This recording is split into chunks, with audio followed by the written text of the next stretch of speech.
Every team, every topic, everywhere. This is Believe.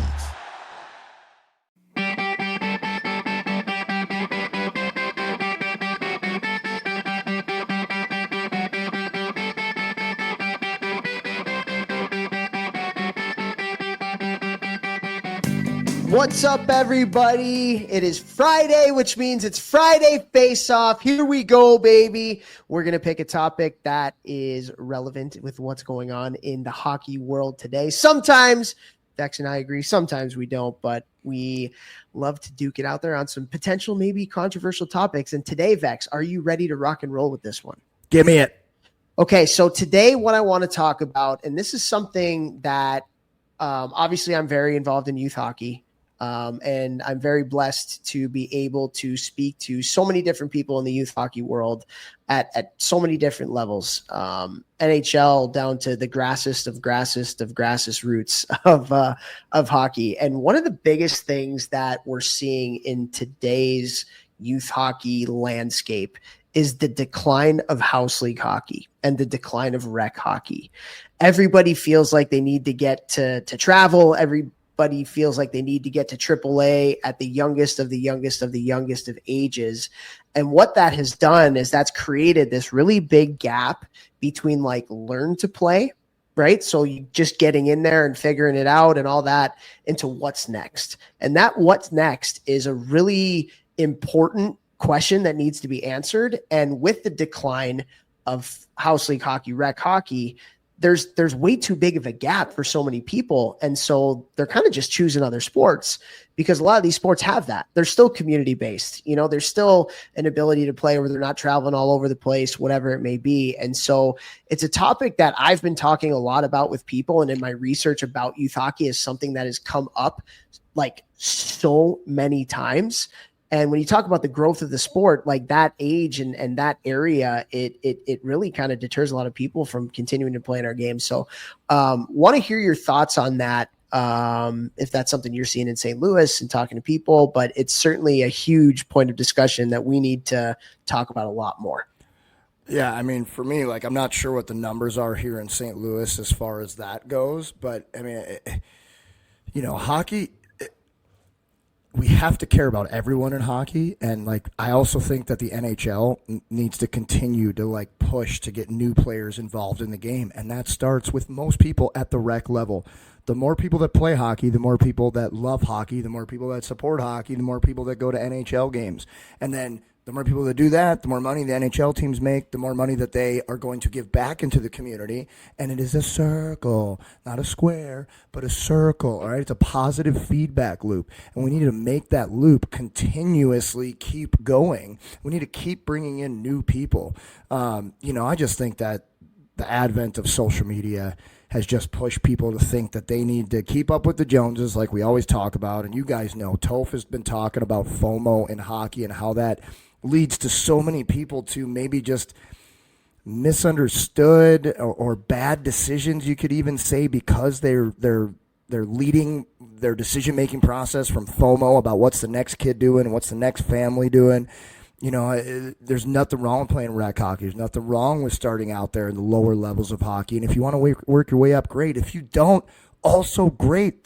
We need people at every single level to be playing this game, for the game to continue, for more people to be in the game, more people to be coaches in the future. And again, positive feedback loops. So we don't need to push people out. We need to bring more people in. Yeah, totally. And you mentioned the NHL. I actually think the NHL does a really good job of like their learn to play stuff. Like they invest a lot of money into learn to play and trying to bring new people into the game. But what happens is you get them there for that learn to play, and then they kind of understand it a little bit. And then they need some years of just like that low level, low cost, low pressure to kind of continue to slowly develop their skill and love for the game.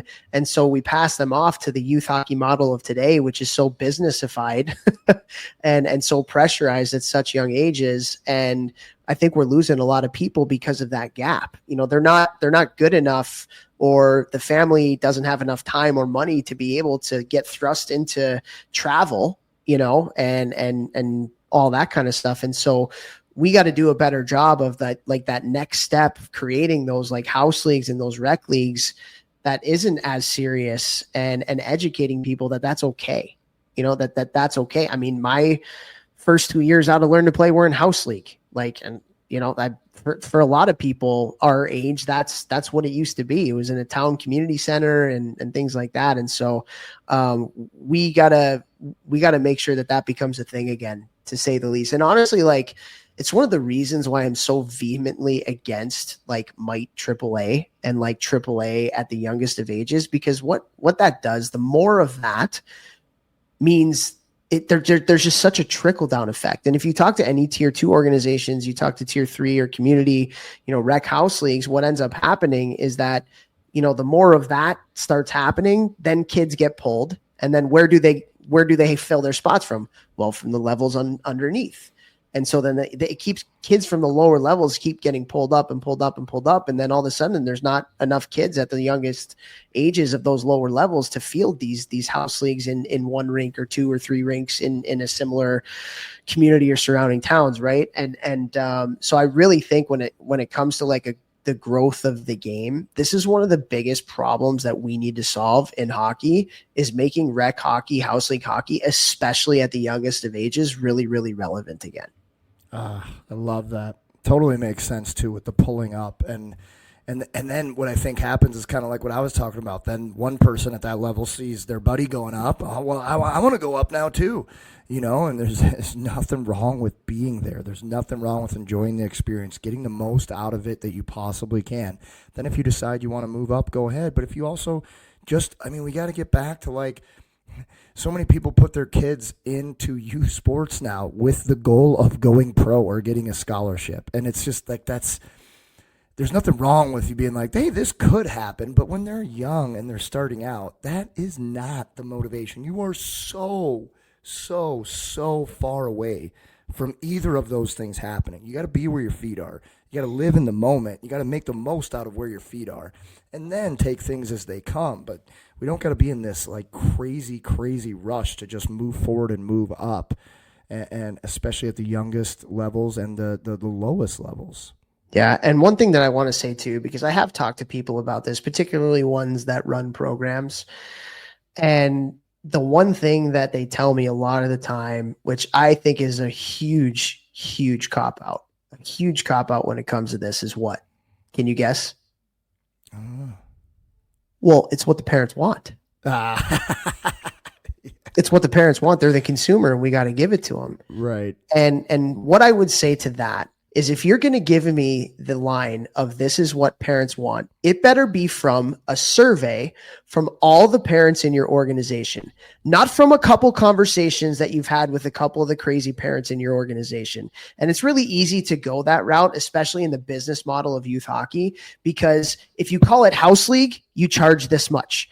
But if you call it travel, now we can double that or even triple that. And that's more money that's coming into our organization, to our for-profit rink, which makes the investors happy, which we all know that that's a big part of the reason why. And so, like, don't feed me the line. Do not feed me the line, please, of this is, yes, you're right in a certain sense that this is what some parents want. But if you poll the majority of parents within your youth organization, or if we did it all over the USA or Canada or whatever, they're going to tell you, no, I don't want to pay that much money. No, I don't want to travel that much. No, I feel like I don't have a life because this is all I do is shepherd my kid around on their freaking youth hockey experience. Like, that is not what the majority want. And oh, by the way, like, the long, slow way is the right way to develop kids too. So, like, for all of you that feel like, you know, you need your kid to be at X, Y, and Z by 8 years old, it's just not the case. It's just not the case. And I can back that up with data. I can back that up with stats. I can back that up with anecdotal evidence. Like, at the end of the day, right? Vex, you and I talk about this a lot. The most important thing is that these kids develop a love for the game, whether that's the growth of our sport, keeping people in our sport that are already in it, whether it's you want to be an elite athlete or you want your kid to be an elite hockey player. The most important thing is that they have to develop a love for the game, and making it too serious, too quick will not achieve that goal. And for everybody running the programs out there, I think that is something that we really need to have an honest conversation about, because this gap, this decline of rec hockey and house hockey, especially at the younger ages, is not doing our game any favors on any of those fronts. Just going to lose more people. We don't need to do that. We don't need to add another crazy expensive option. We need to add more less expensive options. Yeah, 100%, man. 100%. All right. I would love to have more conversations on this. You're going to hear me talking more about it in the future. But for now, we only got 10 minutes. Time is up. Be a bro. Share the show.